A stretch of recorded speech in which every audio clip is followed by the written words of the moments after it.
What's going on, traders? Welcome to my stream. Today's actually Thursday. We're gonna go recap for the last 3 days, so I can pretty much not work over the weekend. We have pretty much we had 3 green days and a lot of volatility, lots of opportunity. I just want to review that in the next 30 minutes. Currently, I just mounted my camera vertical, so that will give us some nice reels. So Monday, pretty much I woke up and a lot of oil stocks pretty much gapped up, and the majority of them sold off. And then that one mover, pretty much, I shorted it at resistance, and we did a VWAP reclaim and we ran. On Tuesday, I stayed long on stock at 7 a.m. that had all the ingredients that I wanted.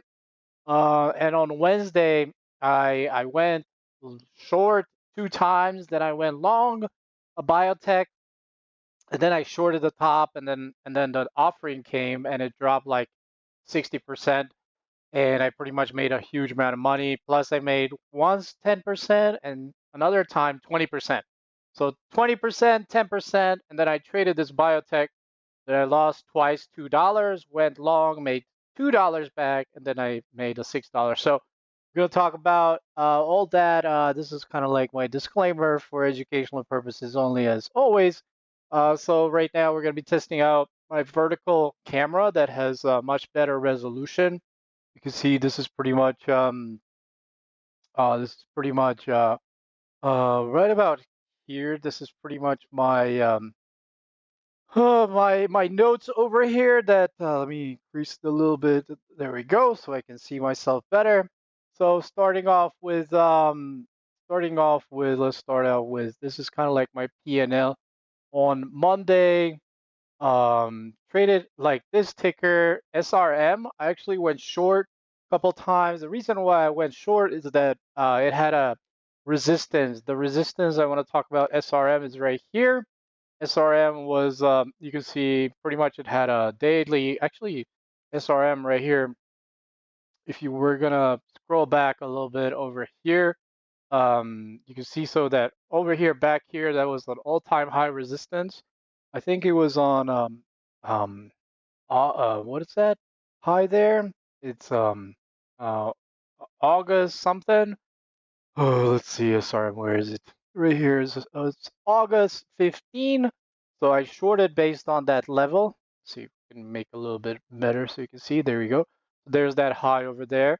So pretty much I shorted off that level, and I pretty much I covered multiple times. It was actually a pretty difficult ticker to trade, because I actually had a higher high over here. I actually traded it long right here from 460 to 540, and then pretty much I traded along again at 550, but I got stopped out.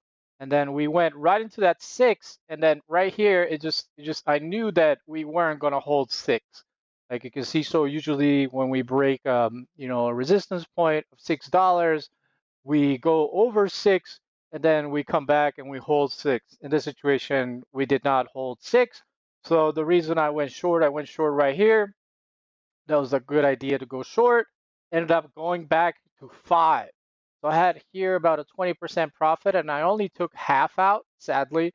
Like I really remind myself to take profits when I'm up 20%, and I took half out. I didn't take all of it out because I thought it was gonna do, much lower. And then good thing that I did, because the stock came right back, and I pretty much what I did was I covered the other half. That's pretty much what I did here. And because I was scared. What if the stock broke $6 and goes to like 680? That would be pretty shitty if it did that. So I saw that and I covered the other half. Next thing you know, the thing cracked resistance, cracked support trend line right about here, up until 540. So as soon as I saw it under VWAP, I went short again at 520. Soon enough, it went back down to 450. So I ended up taking half there for another 10% win. And I always pay myself. If I have a 10% or a 20% win, I make sure I take it off the table. And then pretty much came right back up, and he came back to my entry, and I take the other half out. So it was a pretty interesting trade. Like, let me remind you that at 10:30, these tickers are very bullish, especially the first day of the week. Usually, first day of the week is usually the strongest because everybody has money and everybody's trying to get into the stock market. So everybody's like, I don't recommend trading before 9 because there's a lot of pre-market volatility. But I do recommend you guys hop in after 10 or 10:30 and see which is the most active stock over VWAP and try to take it long somewhere. So I ended up taking it long, and pretty much I actually didn't really do anything. I just made my money and I pretty much left. You can see so here that we actually hit a resistance right about here at 640, and this is the area that I should have taken it for long, like relonged it. I always talk about trend lines every single day, and that the reason you should take that long is because it's a great textbook trend line break. And soon enough, I did not take that long. I just took I took two shorts in. Took profit on two shorts, and that was like my day. And I should have went long here. And I'll show you another ticker on Wednesday. The ticker I did go long it had the similar pattern like this one, and I made a huge amount of money. SRM ended up hitting like a 975 or whatever, and I pretty much left it alone. The next day, I thought about going short day two, and like right about here, this is where I wanted to go short. Right, it opened underneath. What I like about it is shorting, shorting into yesterday's close, like right here, right here, right here, right here. So I thought about going short because if I shorted around 9 and pretty much had of a stop like 9:30, risk like 30 cents, I could have had this humongous, um, you know, humongous dump here because it dumped from 9 to I don't know, like 650. So that's $2.50. That's like 25%. 25% in this kind of deal here. And I did not. Sadly, I did not short it, but I saw this one and I should have shorted the next day. But I think I was fighting it. What I did was I actually tried to fight short around 9 or 9. I tried to fight short around 9, and I kind of sat there for a couple hours in the middle of the day, and I traded this ticker. So let me remind you, like after 10:30, it's very hard to make money, as well as in the aftermarket. It's very easy to make money between 7 and 10:30, but when 10:30 hits, you have like a hit or miss chance, and I try to not trade after 10:30 because as you can see, so here as I was short at the 9, it goes to 8, back to 9, back to 8, back to 9. So you end up, losing about 4 hours in a somewhat of a channel-based trading. So moving on to, I actually traded another ticker. I think it was SONM. I don't remember. There you go. SONM is here. Actually, this was, this was a pretty much a textbook, pre-market breakout. But I didn't really. I actually bought it at right here at 225 and 240. If I were gonna pull up the chart of SONM, let me pull up the chart so we can dissect SONM. So and then pretty much I traded here to here, and then I actually had a short in there at around 220. So I ended up having this huge move here. But you can see this pre-market wedge pattern formation that I teach. I don't like when we have a pop and a 180 and then a pop and a higher high, but this was a nice breakout of 180. You can see it coincided with a daily breakout of 180. So the next resistance technically 340. It did 269 after that breakout. I only made around, I don't know, like 20 cents a share over here, and pretty much I cut it loose. That was kind of like Monday, what happened here. We're gonna move on to Tuesday. Tuesday, as you can see there was a couple of other movers that happened. I think this was ACXP. No, that's on Tuesday. Moving on to right here, right here. This is my Tuesday gain. I had a really big gain on ACXP. I made think it was a 40% profit on ACXP. This ticker, had, you can see the news here. The news was, positive phase 2B, uh, pretty much. So positive. So their drug, it's a biotech, has positive phase 2 of their drug.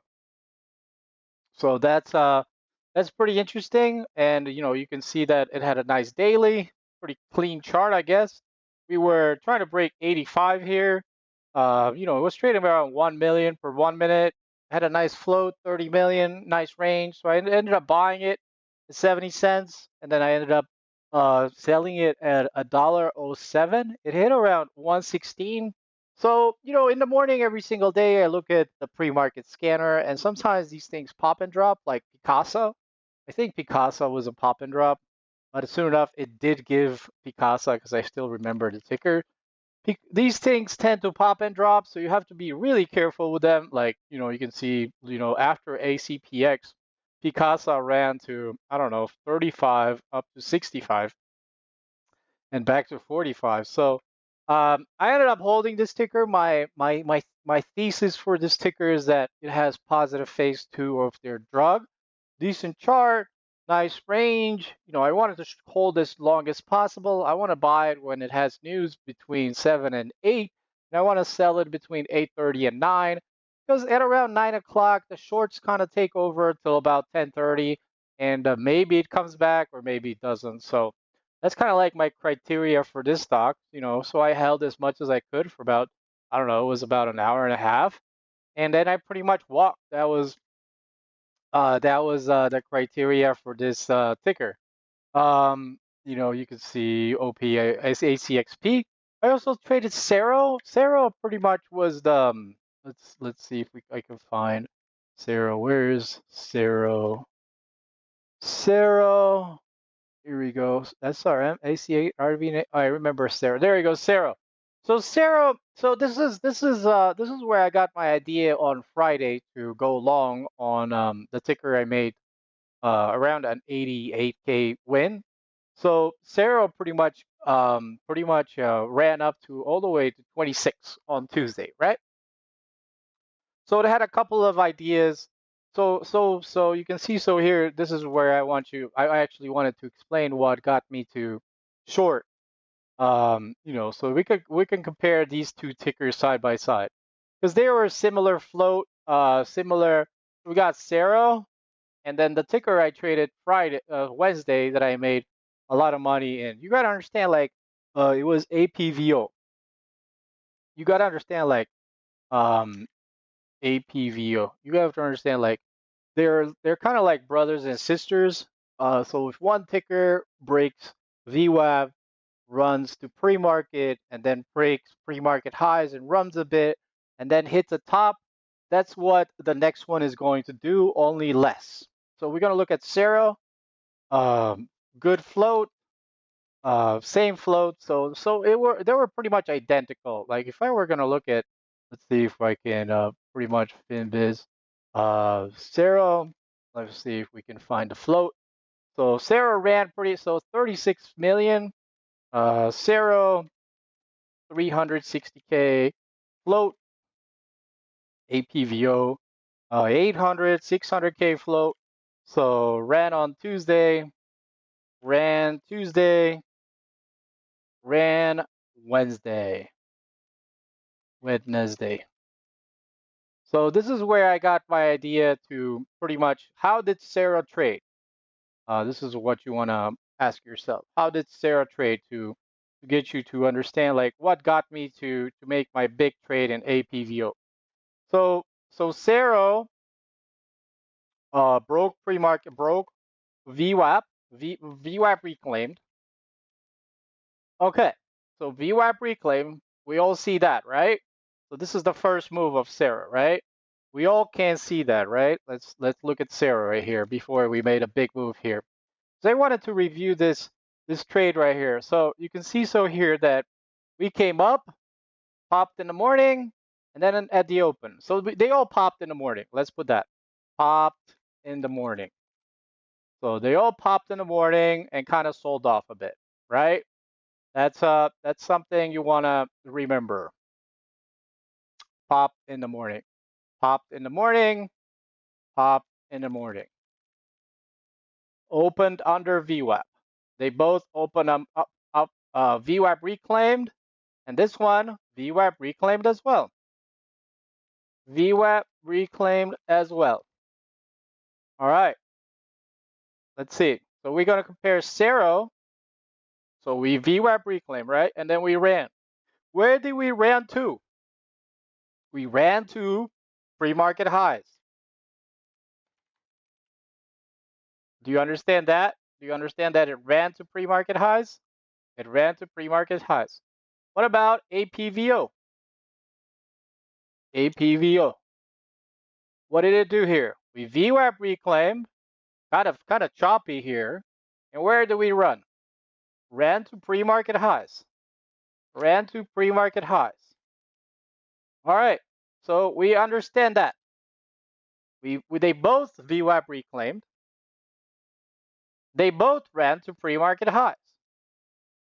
So now they breaks pre-market highs and runs, I don't know, 35%. You can see so here, right? Is that right? Let's look at Cero. So it breaks pre-market highs right here. It's the pre-market highs breakout point. It breaks 16, right?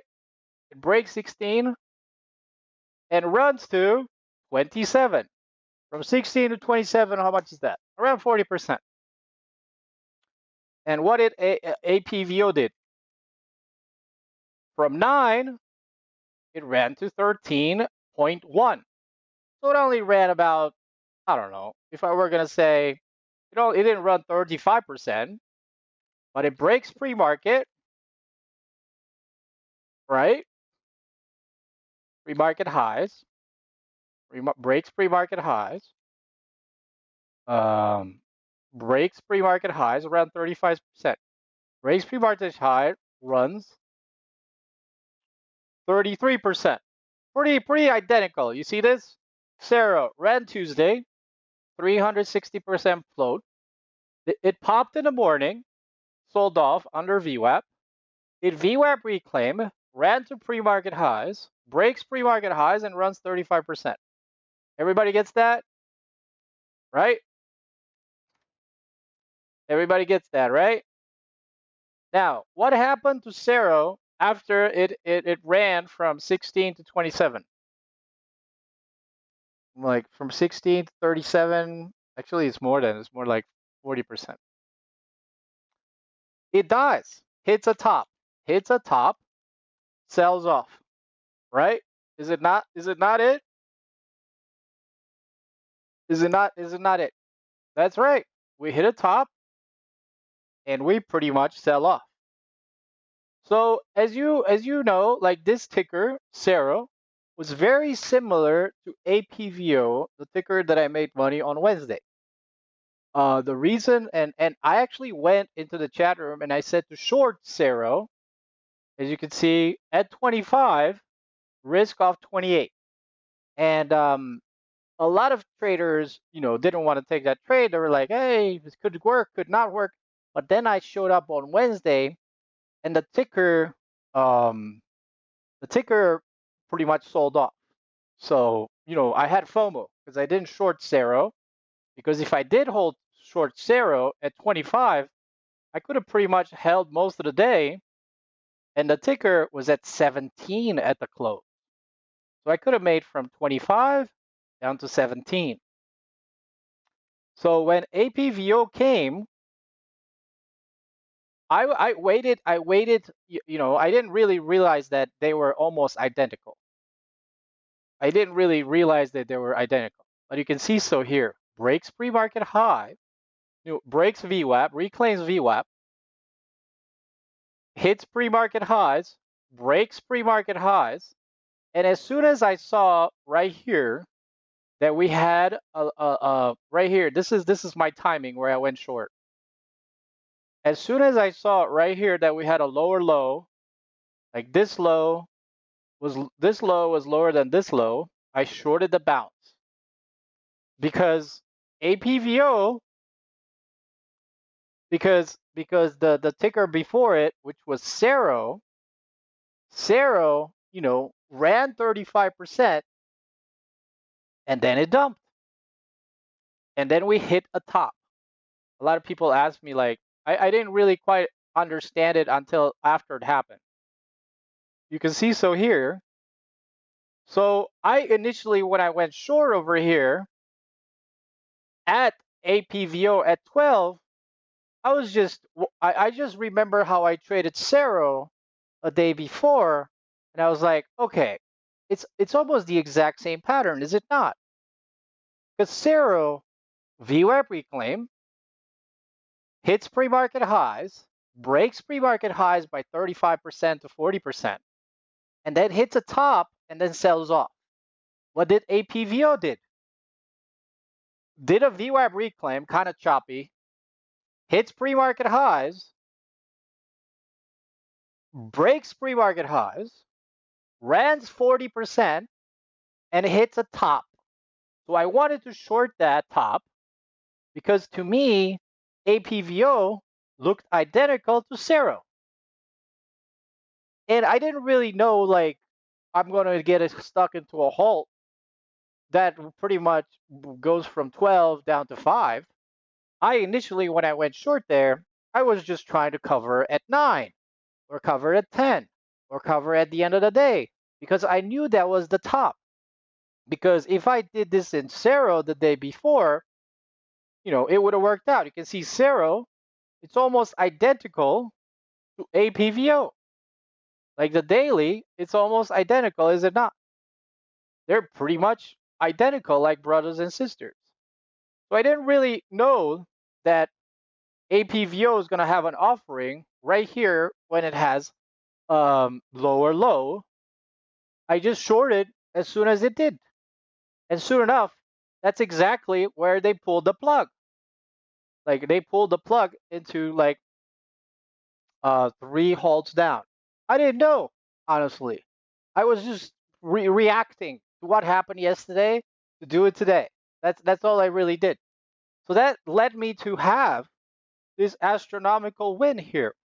You can see that on on on pretty much on Wednesday I had a 79K win. Actually, it ended up being an 88K win because I went back in.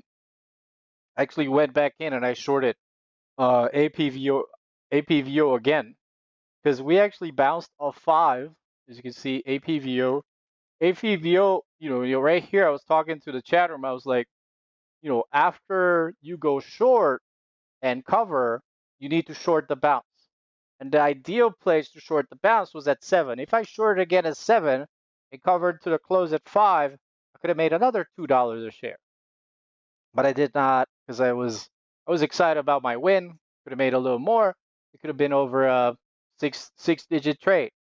This trade right here, this trade could have been over 6 digits. So I ended up just shorting 6 and I covered into the close at 5. That's pretty much what I did. And actually it went all the way down to 460, 459 before I pretty much let it go. So I didn't really know.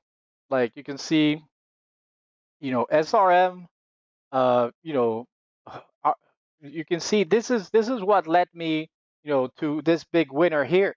It was Cero. I couldn't really quite explain it what I was doing. I couldn't really explain what I was doing. I was just reacting. That's pretty much it. I was trading what it was in front of me and I was reacting. Cero looked exactly like APVO. And these biotechs are like brothers and sisters. Like this is the same price action. The only difference between Cero and APVO is that APVO they pulled the plug as at 12. Like if I were gonna put Cero side by APVO, it looks exactly like this, only it hasn't dumped like this. They're exactly the same thing. They're biotechs and there's people trading it. And that's the thing about this market. These companies know what happened yesterday, and they will manipulate the stock to sucker in people that made money yesterday or made not money yesterday. So they have a game for you. I was just reacting to the price action. That's really all I was doing. So that ended up how I got to the idea to short APVO heavy. Right here, shorting some 12, risking of 13, adding 12.24 APVO, stop 30, 13. Damn, oh my God, that thing was unreal. I'm up huge. The offering, oh my God, offering at $3 a share. That was kind of like some chat logs that we have here. And we had, and I have some other things that I traded that day. I made 20% PTL lead, broke this downtrend in the pre-market. And then I made like 10% on ride. And I tried to trade KWE here, buying the dip and selling it into the 200-day moving average. But my majority of the trade, my big win came from AP. We had some NWGL downtrend breakout there, but the majority of the trade, the majority of the chunk of this trade came from APVO, and it was because of Cero the day before. I can't really explain it. Cero looked exactly like APVO, and it happened Tuesday. You have to understand, like, what you trade today matters how do you apply it tomorrow. Yesterday we were trading biotech. Cero was a biotech, and APVO was a biotech. So I didn't quite understand why I did what I did, but I understand it only, after I did it, sadly, because I wasn't processing the information. I was just reacting. I was instantly processing the information as it came, and I was just reacting, reacting, reacting, reacting. That's really all I was doing. APVO, the same thing as Sarah. Look, it looks identical, does it not? Look, APVO, look side by side, side by side.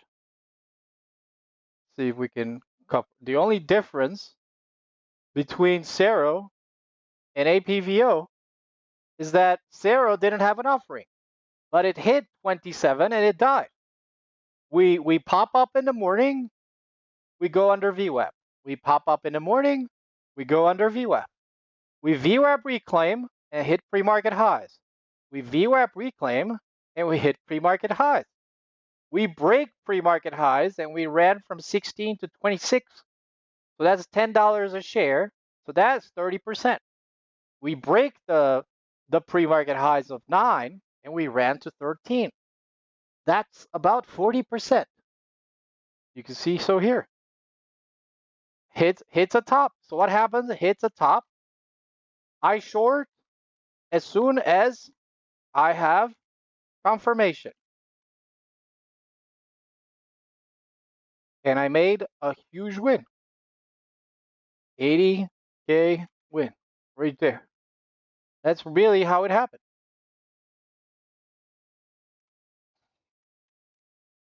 That's really how it happened right here. APVO ran Wednesday. So these things happen back to back. Because I had FOMO here for not shorting the top. I had FOMO for not shorting the top. 25, risk 28, went to 17. So because of that, I hit it hard as soon as I saw that this ticker right here had a higher, had right here, had a lower low. And this is a confirmation that the trend has changed. It pops up, has a low, has a high, then has a lower low, and then I short the bounce. And then soon enough, we got dumped into an offering and I have a huge gain. But I was just following what Sarah did. I was not doing anything different. I was just following. To me, they both look exactly the same. Their daily were almost identical. If I were going to look at the daily, Look at the daily of Cero and APVO. Cero, I don't know, from here to here pops up, from here to here pops up, from here to here pops up and sells off, from here to here. They're kind of similar. They're kind of some. They're two pieces of shit low floats that had multiple reverse splits. One of them pops up Monday. One of them pops up Tuesday and sells off, and then the next one pops up Wednesday and sells off.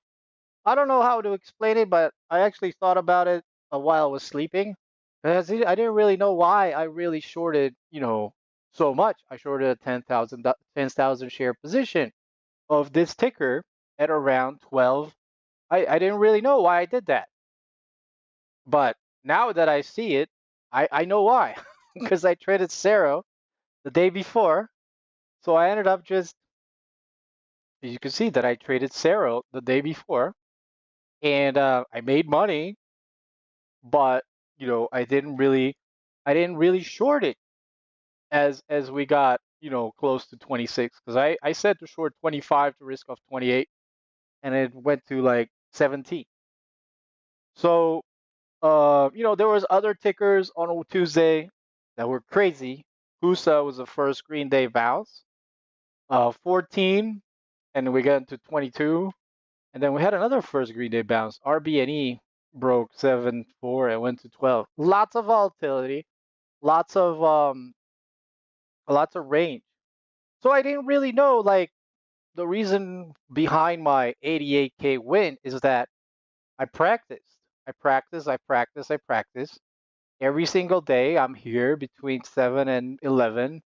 And most of the time after 11, I usually get burned out and I take losses. So I stop trading. I watch them after 10:30, but I'm not taking big size or anything. And I don't trade after market that often because they're not movers. But I'm here every day, and I've been here every day. And if you're here every day, you'll react to these things. It's hard for me to explain in the moment what I'm doing, why I'm doing it. But once you get a flow of things, you'll be able to profit from them. Uh, Trading is very difficult. You have to make instant decisions whether to go long and whether to go short, because you can see so. Um, because you can see so right here, if you weren't able to flip long, if you say you were short around 8, you can get squeezed, and then they have an offering. This is normal parity trading. Um, that's what I wanted to say. Like I review all my data. My data says to take 20% gains. Not trade after 10:30. Only trade my setups. This was my setup. It wasn't part of my playbook, but it was my setup that happened yesterday. So I created a setup. You understand? This was not my setup.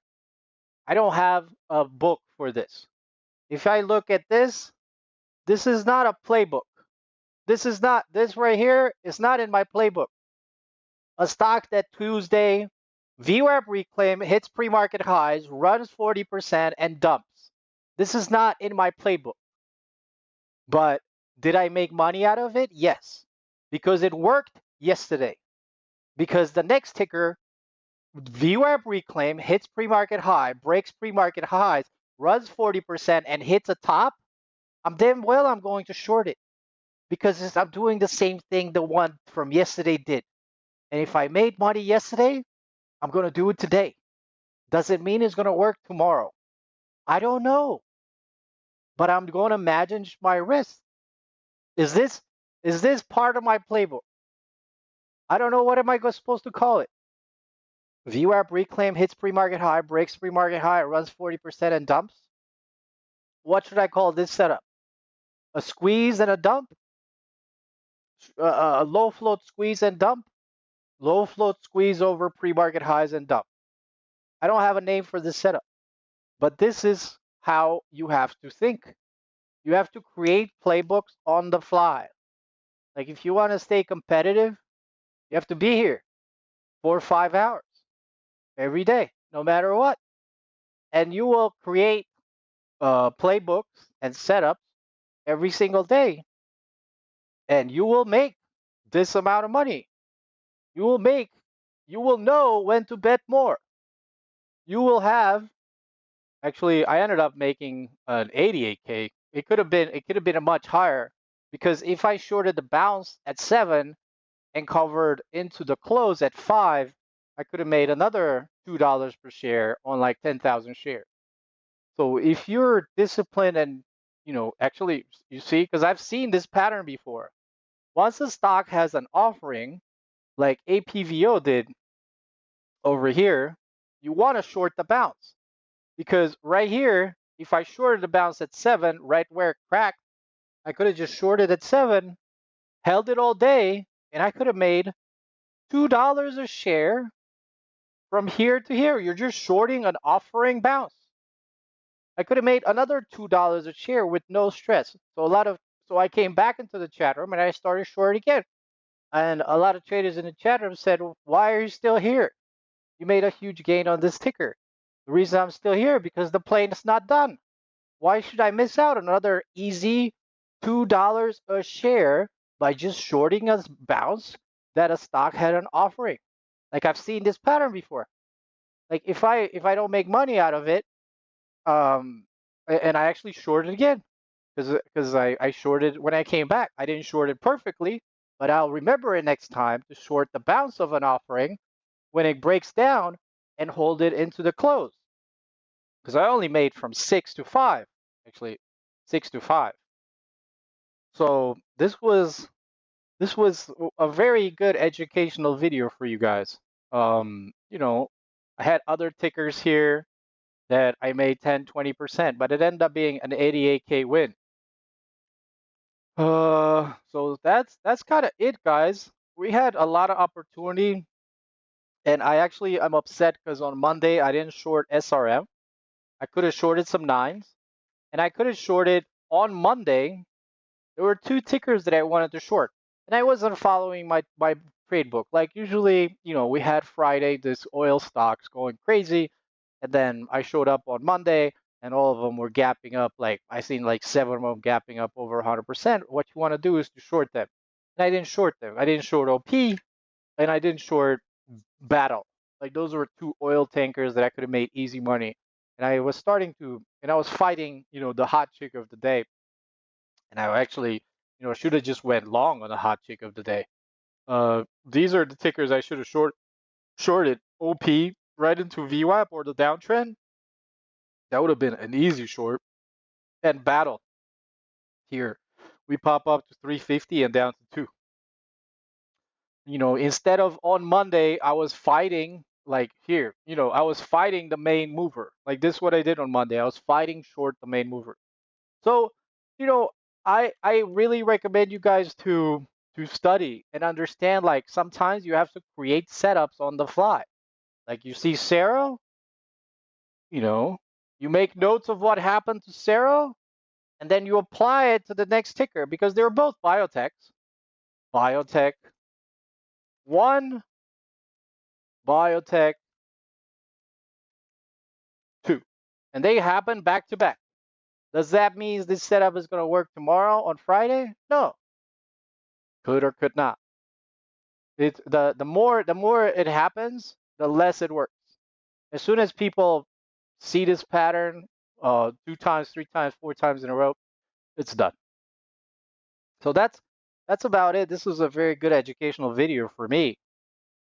This is I actually have to take a screenshot of this and put it over here and put Sarah over here.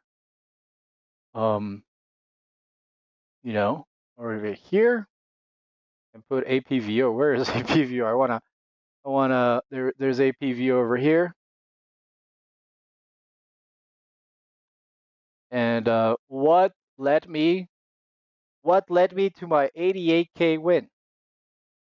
Let me see if I can take a nice screenshot to have a nice thumbnail, because this gave me a nice idea of the thumbnail. You have to be able to create on the fly.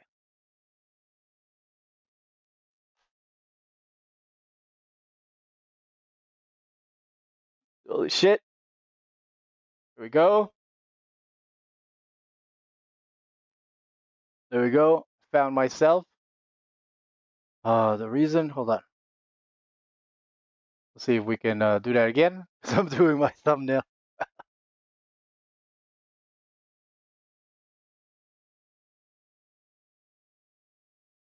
Good work. Da-da-da. So that's about it, guys. That's about it. Hope you guys learned something from this.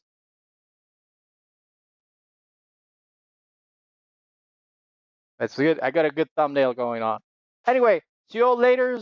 For educational purposes only, as always. And I'll talk to you in my next video. Peace out.